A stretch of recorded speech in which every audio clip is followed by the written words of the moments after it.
Welcome into the Beat Sessions, your place for all things music. I'm your host, Mitchell Weary. Let's talk about the return of MC5 and their new record, Heavy Lifting. They released that on October 18th. This is the fourth studio album for the legendary punk rockers and their follow-up to 1971's High Time. A day after releasing Heavy Lifting, MC5 were also inducted into the Rock and Roll Hall of Fame. That is an accolade that I would argue is long overdue and certainly well-deserved. But when I think about this band and its punk rock ethos, there's part of me that wonders if these guys would have even given a damn. Their legacy is cemented. They are one of the rawest, loudest, hardest rockin' bands to ever do the damn thing.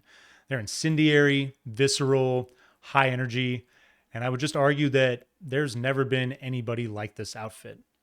Then there's part of me that wonders if Dennis and if Wayne had a chance to attend the ceremony over the weekend, I think that they would have thought it was pretty cool to finally be recognized and to be enshrined in the hall. And that's sadly what makes this listening experience so bittersweet, is that we'll never know. Wayne Kramer passed away back in February from cancer. The band's manager, John Sinclair, died back in April. He was instrumental in this band's political activism.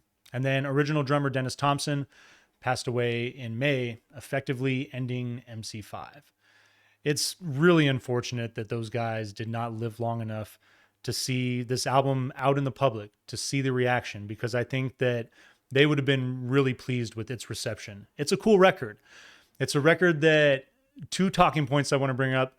A lot of people have argued that this is just a Wayne Kramer solo project, and I'm down to entertain that conversation. I think it's a fun one to have, but I would counter and argue that there are so many players on this project, starting with Don Was on bass. He is just phenomenal. And I love his background, especially the jazz influence and the Motown influence on this record that's going to work. It's not necessarily authentic MC5, so to speak, but I think it delivers a terrific energy, especially when you consider the punk rock scene and the Motown scene being built out of Detroit at that time. It's cool to see both of those genres being blended on this record.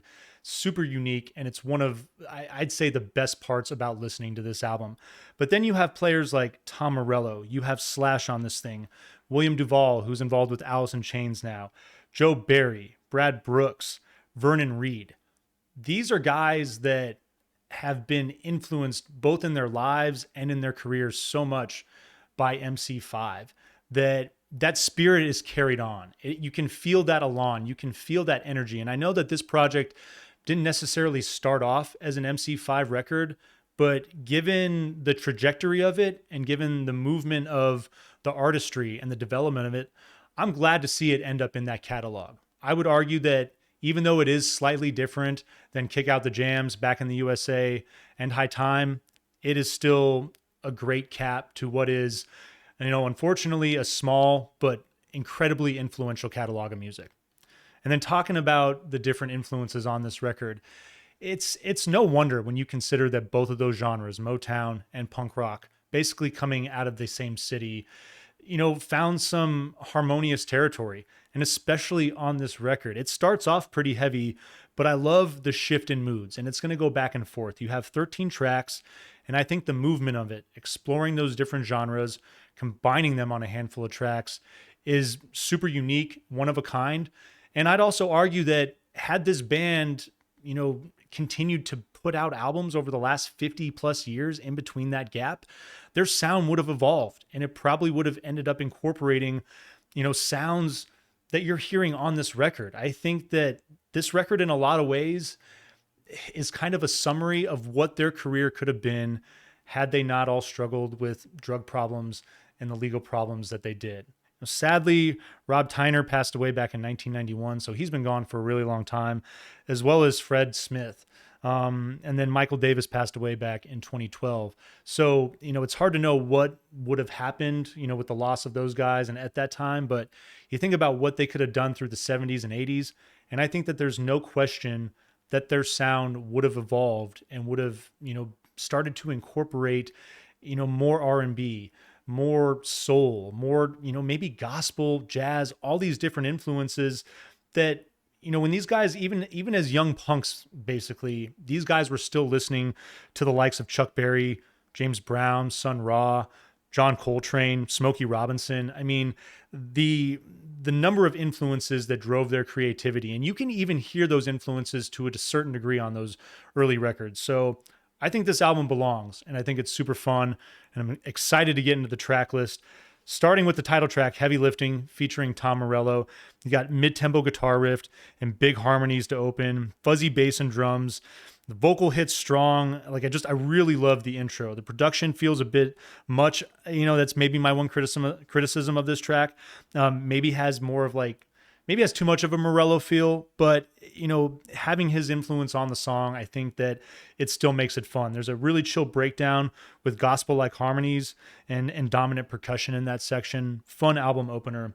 Barbarians at the Gate is your second track. Great guitar play to open. And, that's something that this band is very well known for, so I appreciate that. Followed by a big drum roll. You got the vocal hits, and it keeps this feel for the first verse. Got kind of a breakbeat element going on there. The pre-chorus finds rhythm hitting a groove with harmonies, and the drums are big leading into the solo in the song. I really like that element of it as well. Big, thick bass coming from Don that takes over, leading into another solo. It's a really cool track. Change, No Change is your third song. Intro is momentarily big, but then this thing chills out and shows a lot of restraint. It's one of the few moments on this record where I feel you get that, and it's working.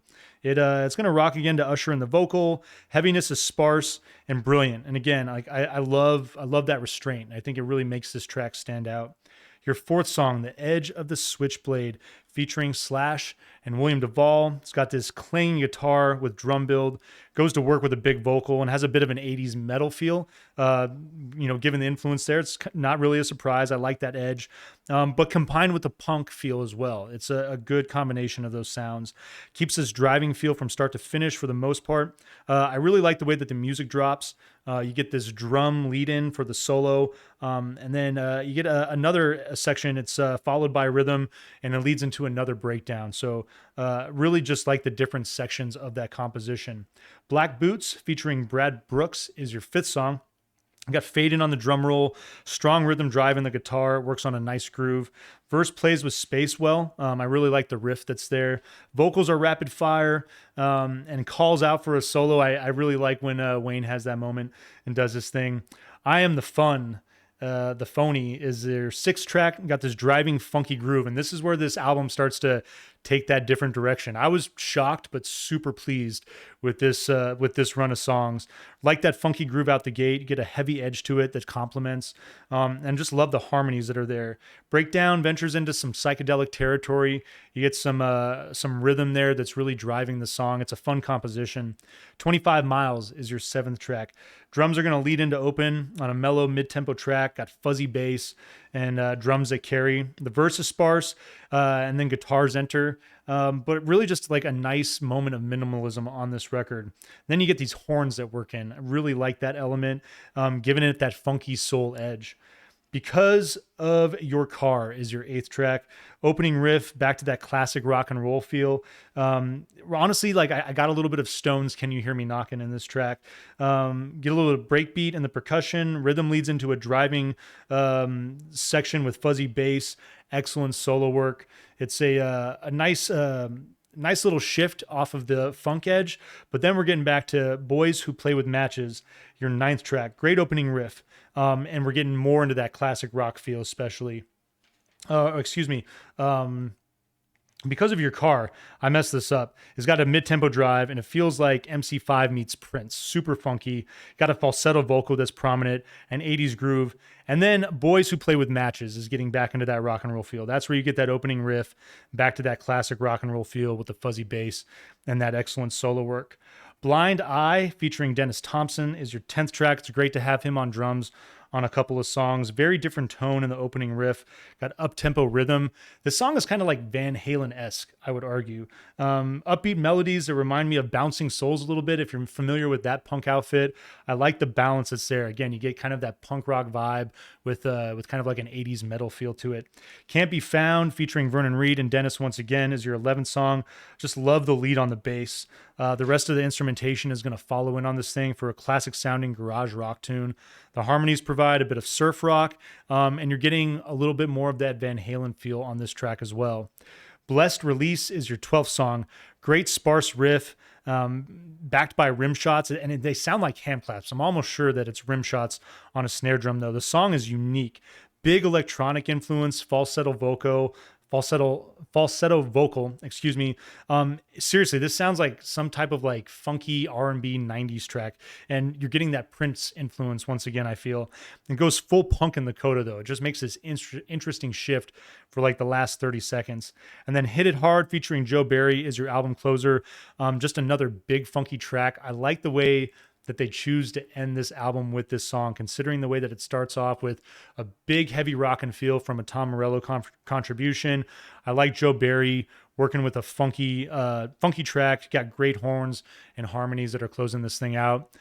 There's going to be a lot of debate about this record as far as, whether or not it's good. I think it's fantastic, but I think that given the 53-year gap, there might be some pure MC5 fans out there that are disappointed with that funky element. I think, considering proximity, considering all the influences that were driving music in the Detroit area at that time, though, this album totally makes sense to me, and it's a vinyl please. I'm going to give it a 7.6 out of 10 as well, and encourage you to check this thing out. I hope you enjoy this record and you find this review helpful. Please like this video, share it, subscribe to the channel, and do all the things to help me blow this project up in 2024. Stay tuned throughout the week for more album reviews, and tune in to Classic Wax on Tuesday nights, 6 p.m. Pacific Standard Time, 9 p.m. Eastern, and we will see you next time on The Beat Sessions.